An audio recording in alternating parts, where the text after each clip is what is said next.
Baik Bu, terima kasih atas waktu yang diberikan kepada kami. Adapun pertanyaan yang akan kami sampaikan, yang pertama, selama ini bagaimana Ibu dapat mengidentifikasi kasus-kasus yang merupakan dilema etika atau bujukan moral?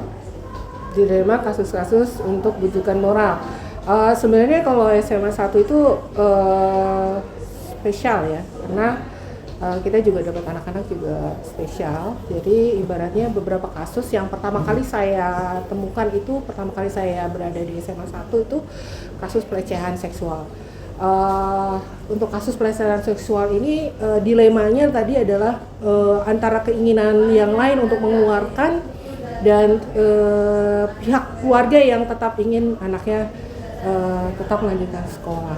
Dan akhirnya kita mendapatkan solusi sebaiknya diselesaikan dulu di di kepolisian, baru kemudian kita mengambil solusi untuk selanjutnya anak ini bagaimana. Tapi dengan pertimbangan bahwasanya seandainya anak ini putus sekolah juga mungkin akan merugikan anak ini. Jadi akhirnya kita ambil keputusan bahwasanya anak ini boleh lanjut sekolah setelah ada keputusan dari pihak kepolisian dan pihak keluarga untuk kasus pelecehan. Keputusan berarti Bu ya, dari pihak kepolisian Bu ya. Baik, pertanyaan kedua Bu, selama ini bagaimana Ibu menjalankan pengambilan keputusan di sekolah Ibu, terutama untuk kasus-kasus di mana ada dua kepentingan yang sama-sama benar atau sama-sama mengandung nilai kebajikan? Biasanya saya diskusi dulu dengan beberapa tim, yaitu dari tim BK, kemudian juga dari tim wakil kepala sekolah, lalu kemudian juga guru-guru dan orang tua. Ya, guru-guru tentu saja yang bersangkutan dengan siswa tersebut. Lalu nantinya kita akan mengidentifikasi bagaimana yang terpenting daripada anak-anak tersebut. Bagi kami adalah jika ada kasus-kasus itu kita upayakan anak-anak ini jangan dirugikan, itu saja. Berarti tetap berpihak sama murid ya Bu? Benar, berpihak pada murid. Seandainya kasusnya tidak mencapai ke daerah kriminal, ya kan, yang mencakup hukum, itu tetap anak-anak kita dahulukan. Dan kalaupun paling banter, kasusnya paling skorsing doang, yang nggak terlalu yang berat. Selanjutnya ya Bu ya, langkah-langkah atau prosedur seperti apa yang biasa Ibu lakukan selama ini? Langkah-langkah pertama kali adalah tentu saja itu ditangani oleh BK dan kesiswaan. Setelah kemudian ditangani oleh BK kesiswaan dan itu pemanggilan orang tua. Setelah pemanggilan orang tua, kemudian pemaparan daripada permasalahan siswa tersebut. Jika siswa tersebut kasusnya agak berat, mungkin kita melakukan skorsing. Tapi kalau bagi saya sendiri, selama saya bisa nanganin anak tersebut bahwasanya dengan mengaji, sholat dan sebagainya, saya hanya memberikan sedikit pembelajaran melalui bidang keagamaan. Selanjutnya Bu, hal-hal apa saja yang selama ini Ibu anggap efektif dalam mengambil keputusan pada kasus-kasus dilema etika? Hal-hal yang efektif yang selama ini saya dapatkan yaitu tadi, kita menjalin kerjasama juga dengan orang tua sehingga kita memaparkan gimana kasus anak-anak tersebut. Terkadang kasus anak-anak ini adalah justru muncul dari anak-anak yang kurang kasih sayang daripada orang tua, lalu juga anak-anak yang mencari perhatian, seperti anak-anak tidak mampu yang ingin merasa eksis di dalam teman-temannya, sehingga mungkin mereka melakukan hal-hal yang kurang pada tempatnya sebagai seorang siswa, ya kan. Nah, oleh karena itu maka kita berupaya untuk mengarahkan, membilang kepada mereka bahwasanya kalau umpamanya kalian ingin dikenal oleh teman-teman, ingin dikenal oleh guru dan punya sesuatu yang bisa dibanggakan, buatlah prestasi. Jangan buat hal-hal yang justru malah merugikan mereka. Ya, betul. Ya Bu, untuk selanjutnya Bu, kira-kira Bu kan selama ini Bu apa tantangan yang Ibu hadapi atau kira-kira yang mengganjal atau yang lebih tantangan yang lebih urgent kira-kira Bu dalam menghadapi misalnya ada kasus yang dilema seperti itu? Tantangan yang paling terberat itu adalah tantangan dari orang tua sendiri, di mana orang tua terkadang tidak mengakui kalau anaknya itu bersalah, ya kan, dan merasa pembenaran apa-apa yang dibuat oleh anaknya tersebut. Padahal sudah jelas-jelas itu melanggar dari tata tertib yang ada di sekolah ya kan. Tapi orang tua ini ya wajar lah, nama orang tua itu selalu membela anaknya. Namun kita selalu memberikan bukti-bukti bahwasanya anak bapak ibu itu sudah melakukan ini. Dan tantangan terberat itu sebenarnya itu sih. Kadang-kadang orang tua lebih membela anaknya daripada kita berbuaya bersama-sama untuk memperbaiki anaknya. Berarti kan Bu, seperti yang Ibu sampaikan tadi, ada 3 unsur dalam dilema etika tadi kan Bu. Berarti saya akan lihat sudah sesuai tadi. Yang pertama ada berorientasi pada murid ya kan Bu. Kemudian yang kedua ada nilai-nilai kebajikan di situ. Kemudian yang ketiga memang dapat dipertanggungjawabkan seperti itu Bu. Ya baik Bu. Jadi selain tantangan dengan orang tua ya kan Bu, ada nggak tantangan yang lain? Berhadapan dengan pihak mana Tantangan saja? dari masyarakat ada, terutama ya kita tahu misalnya anggota dewan, kemudian juga dari pihak dinas yang kadang-kadang suka memberikan suatu judgement sebelum mereka melihat kasusnya apa gitu. Itu yang biasanya tantangannya di masyarakat itu sendiri. Jadi kan Bu tadi udah panjang penjelasannya. Biasanya kan Bu kalau misalnya Ibu menyelesaikan masalahnya itu waktunya langsung atau gimana Bu? Berproses ya, tadi saya bilang berproses dari pertama tentu saja dari guru-guru BK atau kesiswaan. Nah, tapi jika mereka sudah bisa menangani tanpa harus saya turun tangan, ya itu berarti kasusnya sudah selesai. Tapi kalau umpamanya berkepanjangan, baru mereka minta solusi dari saya. Dan biasanya kalau berkepanjangan ini adalah kalau sudah turut campur pihak-pihak luar.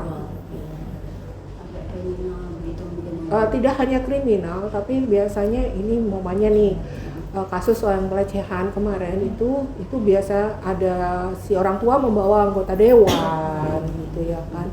Dan anggota dewan ini ya karena dia family ya kan. Jadi dia merasa bahwasanya ini kok sekolah tidak berpihak kepada anak gitu. Padahal sebenarnya kita tuh dilema antara menegakkan tata tertib bahwasanya anak melanggar asusila itu harus dikeluarkan dengan kita juga berpikir bahwasanya anak ini jangan sampai putus sekolah gitu. Iya betul, putus sekolah. Iya. Oke, baik Bu. Selanjutnya, kira-kira ada nggak Ibu seseorang atau faktor-faktor yang membantu Ibu dalam pengambilan keputusan ini?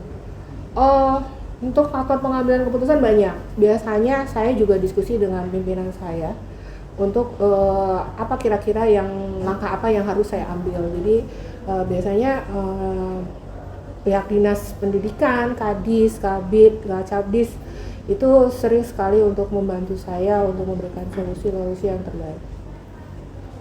Berarti ada teman curhat lah gitu ya? Ada teman curhat. Karena kan kita juga kan sebagai kepala sekolah kita harus melaporkan kondisi sekolah kita. Walaupun terkadang saya itu artinya saya berupaya jangan ada berita-berita jelek tuh sampai ke dinas gitu. Jadi saya sampai dinas tuh tahu gitu.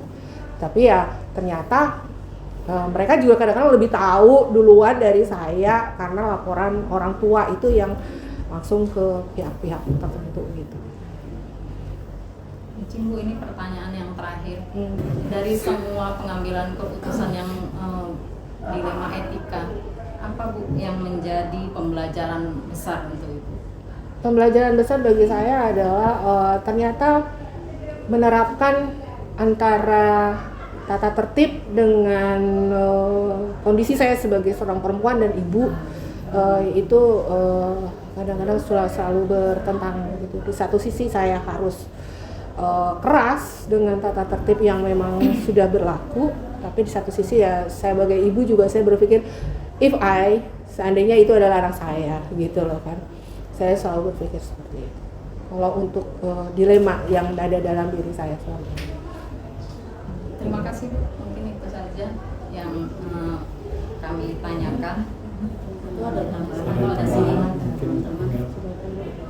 Udah Ibu, Terima kasih. mungkin ini Bu sebagai penutup tadi sudah panjang lebar mengenai kasus dilema etika di SMA 1 Medan nih ya, luar biasa ya teman-teman ya, bisa kita ambil pelajaran gitu. Mungkin ada pesan dan kesan untuk kami Bu nih sebagai CGP nih kan, apa kira-kira Bu dari Ibu ya kan untuk kami gitu mengenai kasus-kasus tersebut gitu. Mungkin pesan-pesannya gini ya, kita kan kalian kan masih muda ya, masih muda, sama seperti saya dulu juga kan waktu masih muda itu terkadang kualitas emosi kita, emosional kita, kemudian idealis kita itu masih terlalu tinggi, ya kan. Jadi banyak-banyaklah belajar, itu saja. Banyak-banyaknya belajar untuk bisa mengendalikan idealisme, kemudian emosional gitu. Ya, banyak-banyaklah untuk saling bertukar pikiran, walaupun memang terkadang senior-senior kita ini ada kadang-kadang galak-galaknya gitu ya, tapi itu adalah untuk kebaikan-kebaikan kita. Itu saja sih. Artinya belajar itu aja. Jadi jangan pernah untuk merasa puas untuk dalam satu titik gitu. Sudah duluan melewati ya, gitu. Tambahan inti sedikit, kalau misalnya kami kan Bu ini jelaskan nanti bagaimana kami ini harus mampu dalam mengambil keputusan apabila ada dilema etika gitu Bu. Jadi kira-kira Bu ada nggak masukan Bu selain itu tadi belajar tadi tips yang atau strategi yang memang khusus atau yang lebih? Ya itu dia tadi kata saya, kita itu kan masih junior ya ibaratnya gitu. Kita diskusi aja sama guru-guru yang lebih mumpuni ya, berpengalaman. Walaupun kalian agak dijutek-jutekin ya udah biasa ya kan. Tapi ya tentu bisa ngambil dari situ gitu. Dan semua ini berproses. Iya, enggak kita akan membuka keputusan kita ambil. Kalau kita berkata kita takut gitu. Iya. Kalau kita udah prinsip kita takut, sampai kapanpun kita nggak bisa ngambil keputusan. Ya. Dengan kata-kata aku takut gitu ya kan. Beda kalau saya belum pernah nyoba nih, saya mau coba ini bisa nggak ya gitu. Tapi kalau udah saya takut kayak ini, nah itu kata takut itu jangan ada dalam suatu prinsip hidup gitu. Kalau takut sama Tuhan, nggak takut sama Allah gitu. Di sekolah ini, jadi kan kita bisa. Iya, kasus banyak kayak tadi kan. Tadi ada anak-anak kan saya kemarin skorsing itu kasus sholat Jumat ya kan. Itu memang benar-benar saya marah sekali sama mereka karena kenapa sih sholat Jumat kalian malah seperti itu gitu loh, malah Allah tuh ngasih kemudahan kita untuk sholat tuh tenang, tapi kalau kalian membuat sesuatu yang membuat kalian nggak tenang gitu kan, seandainya ada apa-apa terjadi dengan kelakuan kalian itu yang rugi kan kalian sendiri. Saya bilang gitu sama anak-anak, itu yang saya kesal sekali sama mereka gitu ya kan. Tapi ya itu tadi, namanya anak-anak kan ya, mau nyoba, kalau nggak bolos kan bukan remaja namanya gitu ya kan. Teman saya kemarin bilang, saya kasih sedikit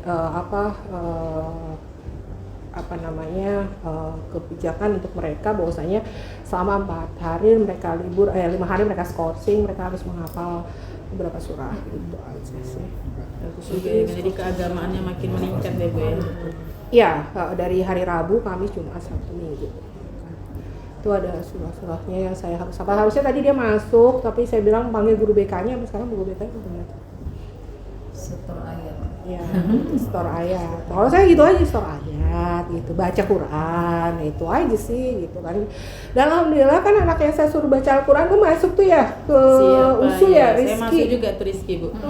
Itu ya Allah manjanya luar biasa, ya kan. Sama mamanya juga sepertinya ngebela dia, tapi ya artinya itu loh, saya hanya memberikan sentuhan-sentuhan yang memang ayat-ayat itu baik dari kitab manapun pasti kan akan ada sentuhan untuk membuka hati anak-anak, itu aja sih. Jadi nggak berupa hukuman ya kan? No, untuk fisik untuk anak-anak sekarang tuh nggak layak lah ya kan. Itu aja. Baiklah Bu, terima kasih atas jawaban yang telah Ibu berikan kepada kami dan menjadi pengalaman baru bagi kami juga. Kami akhiri, Assalamualaikum warahmatullahi wabarakatuh. Waalaikumsalam.